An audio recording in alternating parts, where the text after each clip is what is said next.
Oh, well, hello, everybody. Ooh, that started right away. Usually my computer's a little slow to begin. Well, here we are. Welcome, everybody. This is Sarah, Pearls of Wisdom and Food with Keto, and dash, dash, dash, because as we all know, I'm a big promoter of not depriving yourself and enjoying the bounty and abundance of maybe your garden, maybe going to a party or an event where real life happens, and instead of depriving yourself, what the heck?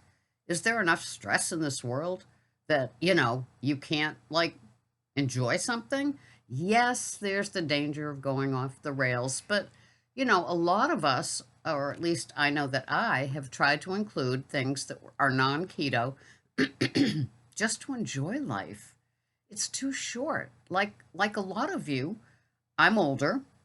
I just turned 71, and it's like, I'm going to have that thing that I've been thinking about, not craving in a crazy, off the charts, gonna binge type of way, but just enjoying it for it. My food is in the day, and I plan and prep, physically prep, and emotionally, mentally plan what I'm going to have for the day. And it just stays in this nice little box and it works. And this video that I'm inspired by Kim, who is a dear friend, and we met here with our keto lives, our carnivore lives, our who knows what lives. And she and I have become very close off camera. And no, we've never met, although, who knows, maybe one day. But anyway, she was trying to get onto the OMAD after, losing the pace of the structure and the discipline. And OMAD for me is my clean intermittent fasting with OMAD to me is huge. It's like the foundation, it's like the roots of the tree, and the tree is the other stuff. But it's huge to me because I fully believe that for me, it's not what I eat, it's when I eat it. And so when I eat one meal in that contained time, I've been able to maintain for quite a long time, years really, with the keto food plan, and now with the keto food plan with dash, dash, dash. And so I just share that with you every chance I can get, because maybe for you, it's not it's not what you eat, it's having that little time frame, that OMAD. And so what she is calling, this is why it's dedicated to Kim, what she's calling it is her chewing time and non-chewing time. In her non-chewing time, she has keto things and some other things, some supplements, some things that might not make it a clean intermittent fasting, but it certainly makes it a non-chewing fasting. So think about that. If you're having trouble with that one meal a day, um, maybe there's something that you can drink during the non chewing time that would qualify for something that would hold you over, that holding you over sort of thing, the satiating, the keep you content, not making you hangry sort of thing. Think about that. And so, I don't want to give away what she has, but there are keto products out there, as well as putting things in liquid beverages like teas or coffees that might hold you over, and they might not be strict in the sense of the clean intermittent fasting, but they certainly keep you solid and square and safe in the non-chewing hours versus the chewing. So then when you get to your OMAD window, you can have whatever items those are in your food plan for the day: keto, non-keto, deprived, not deprived, structured, whatever. It's all over here in that box. But it's what you do with your non-chewing time that might make it work for you. So give that a shot with the chewing and the non-chewing. For most of us, the reason that a lot of us are here, which would be me and you, is that we are food addicts. We think about food. We have that running thing. It's like watching a business channel and they have the stalks running on, what is it called? The Chiron on the bottom? That's us thinking about food. Should I have it? Am I going to have it? When I'm going to have it? What I'm going to have? Oh boy, this is it. I'm hungry. I'm not hungry. There's no rationale if you're a food addict to food. We have to make peace with our addiction. It's totally connected to what normal people, don't even have. Like, she and I were talking in an email about people that get stressed and they can't eat. Do you know any? Yeah, I know some. It's like they have no appetite. Oh, oh my goodness, that is when my appetite is totally, totally in a field by itself. If I think my appetite is voracious at a nice normal time, give me some stress, okay? There's no bottom to my belly. It's not like I'm full and satiated and push away from the table and say, that was great. I think I've had enough. No, no.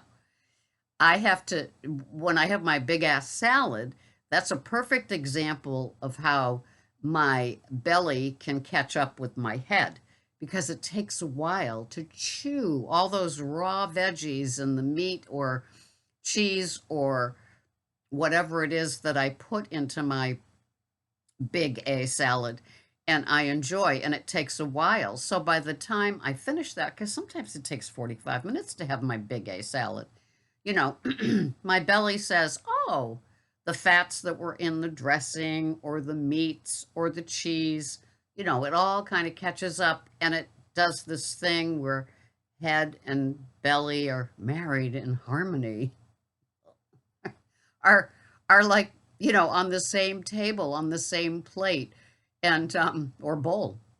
And it all makes sense. But there's other meals, and she was also saying that, they say, have protein. Protein is filling and satiating and it will make you content. Not unless it's loaded with fat, at least for me. A fatty burger, maybe. A fatty steak, maybe. But for the most part, adding ghee to my veggies or something like that, I need I need healthy fats along with my protein. Lean meat, I don't get that. Give me the chicken thigh skin from the air fryer any day, right? So, finding finding your bliss point and your bliss items is big. And some of us, forget that. We just want to have an OMAD back in our lives again, right? So we struggle to get there, or maybe just a 2MAD without eating events in the other times, that we don't have a meal planned, right? The non-chewing time. So maybe looking at it that way could work for you. Chewing versus non-chewing until you can get to the place that maybe you can get to clean intermittent fasting, or maybe that's all you need. It stops the head stuff about like, you're hungry, why don't you have a little meal now? It's okay, you can eat something, and all of that kind of stuff because you have a goal in mind, and that goal could be OMAD or 2MAD, but just the sanity of, the cleanness of the meal slots, that there's nothing chewing going on the other time. Does that make any sense to you? So maybe having a loaded coffee, maybe having a tea with things in it, maybe having some sort of meal replacement that's liquid would work for you. I don't know. I'm not you. You're you. And discovering what works for you and makes you feel satisfied and not crazy. Sometimes we deal with the weight and we want to get skinny or all of those sort of things. And then other times, it's just we want our head to stop that constant buzzing, churning, streaming of like food, have it, don't have it. You can't have that. It has to be black. It has to be non-flavored. Maybe, that's a goal, but maybe getting there is going to take some work. And you want to stop being sloppy about the OMAD or the 2MAD, the snacking part, the tasting part, the chewing part. So maybe just the goal of chewing and non-chewing and discovering whether you work best with an OMAD or a 2MAD. Maybe it's as simple as that. But getting rid of the sloppy, sloppy tends to make me have not a good day, right? And although I am a clean intermittent fasting with my OMAD, there's some choices that I've made along the way that, like, aren't necessarily in my best interest. It's more like Ms. Slick, right over here, is saying, have that. It's okay. You even watched the video on not having deprivation, even though you did it, right? It's like, oh yeah, I did that. So Ms. Slick is always going to be with me. It's just how contained she is, along with the OMAD that I choose to have. I'm very fortunate that I could get to clean intermittent fasting. And I realize that for a lot of us, it's just getting to that again. When we're on our game, nothing can stop us. But if we've slipped and slid and had sloppiness, it's tough getting back to that structure, right? All S words. We love S words. Yes, we do. So, anyway, just a thought, chewing versus non-chewing, fitting it all in a day, just getting to some place where it's like my non-chewing time. I'm having this. I've missed this. I like this. I'm going to have this. It will not interfere and it will help me get to the OMAD. Try it. Let me know how it all works for you. This has been Sarah, Pearls of Wisdom with Keto. And we're not aiming for perfection. We're just aiming. It's always nice to have something to aim towards. And if it's not being sloppy in our choices, that's a good enough goal for now, right? Right. Thanks for being here. I'll see you here the next time. Bye-bye for now.